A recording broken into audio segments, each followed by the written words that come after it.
आज हम सीखेंगे पादप के जटिल स्थायी ऊतक के बारे में।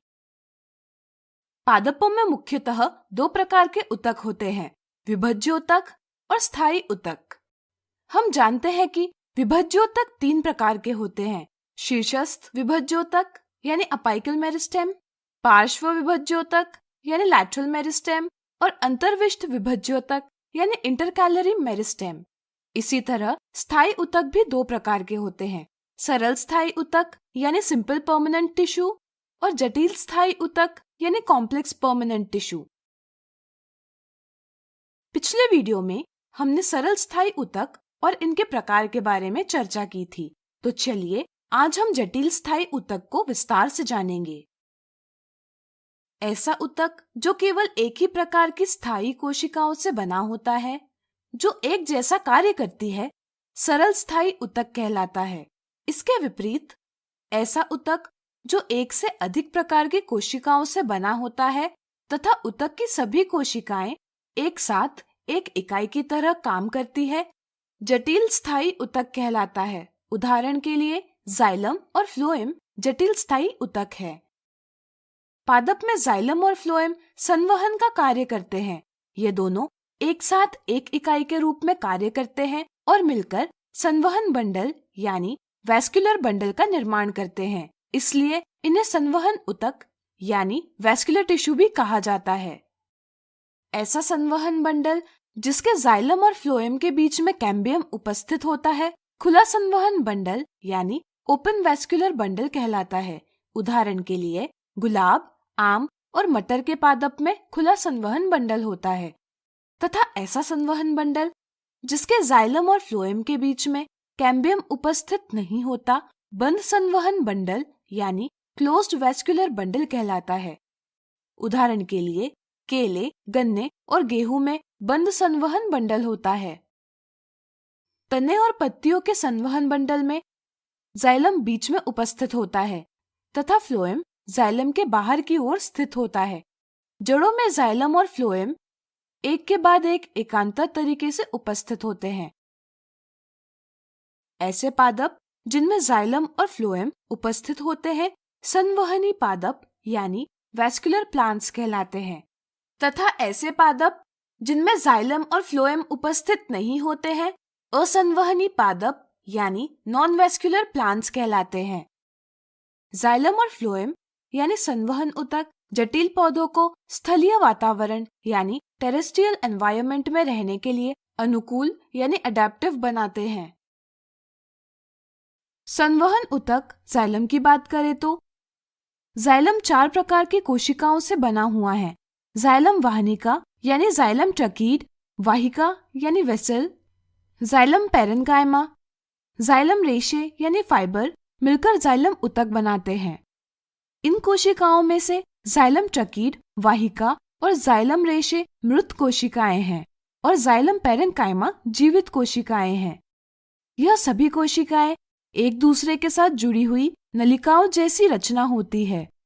ट्रकीड और वाहिकाओं की संरचनाएं नलिकाकार होती है तथा इनकी कोशिका भित्ति में लिग्निन होता है, इसलिए इसकी भित्ति मोटी होती है। साथ ही इनकी भित्ति में छिद्र भी होते हैं। ये एक दूसरे के साथ लंबवत एक छिद्रित पाइप की तरह जुड़ी हुई होती है। इनके द्वारा खनिज लवण और जल का संवहन नीचे से ऊपर की दिशा की ओर यानी ऊर्ध्वाधर रूप में होता है। जाइलम पैरेन्काइमा की भित्ति पतली होती है और सेल्यूलोज की बनी हुई होती है। जाइलम पैरेन्काइमा भोजन का संग्रह करता है। जाइलम रेशे की कोशिकीय भित्ति मोटी होती है और यह मुख्यतः पादप को यांत्रिक सहारा यानी मैकेनिकल सपोर्ट देने का कार्य करते हैं। जाइलम जड़ों द्वारा अवशोषित यानी एब्जॉर्ब्ड जल, खनिज और लवण को तने और पत्तियों तक पहुंचाता है। चार प्रकार की कोशिकाएं चालनी नलिका यानी सीव ट्यूब्स, साथी कोशिकाएं यानी कंपेनियन सेल्स, फ्लोएम पैरेन्काइमा और फ्लोएम रेशे मिलकर संवहन ऊतक फ्लोएम का निर्माण करती है। इन कोशिकाओं में से चालनी नलिका, साथी कोशिकाएं और फ्लोएम पैरेन्काइमा जीवित कोशिकाएं हैं और फ्लोएम रेशे मृत कोशिकाएं हैं। जाइलम की तरह फ्लोएम की भी सभी कोशिकाएं एक दूसरे के साथ जुड़ी हुई नलियों जैसी रचना होती है। फ्लोएम की चालनी नलिका की संरचना नलिकाकार होती है तथा इनकी भित्ति में छिद्र उपस्थित होते हैं तथा इनमें चालनी प्लेट यानी सीव प्लेट भी उपस्थित होती है।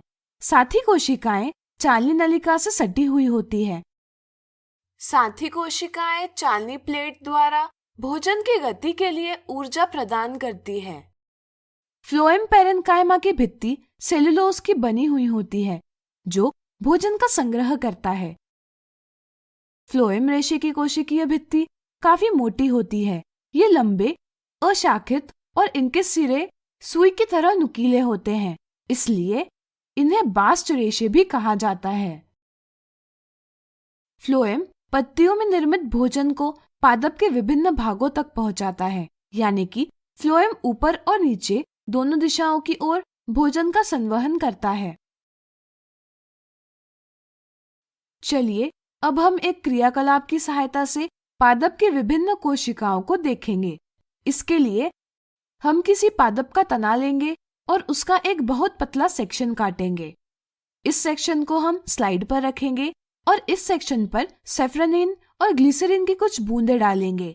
इसके बाद इसे कवर स्लिप से ढकेंगे और सूक्ष्मदर्शी यानी माइक्रोस्कोप की सहायता से स्लाइड पर रखेंगे। इस तने के सेक्शन का निरीक्षण करने पर इस प्रकार की आकृति दिखेगी। हम देख सकते हैं कि आकृति में सभी कोशिकाओं की संरचना भिन्न है, यानी कि तने में विभिन्न प्रकार की कोशिकाएं उपस्थित है। इस आकृति में हम तने में उपस्थित जटिल स्थायी ऊतक, जाइलम और फ्लोएम का स्थान भी देख सकते हैं। इस आकृति से हमें ज्ञात होता है कि किस प्रकार विभिन्न कोशिकाएं एक साथ मिलकर एक समूह यानी ऊतक बनाती है। यह सभी ऊतक पादप के विभिन्न कार्यों को संपन्न करते हैं। तो इस प्रकार आज हमने सीखा पादप के जटिल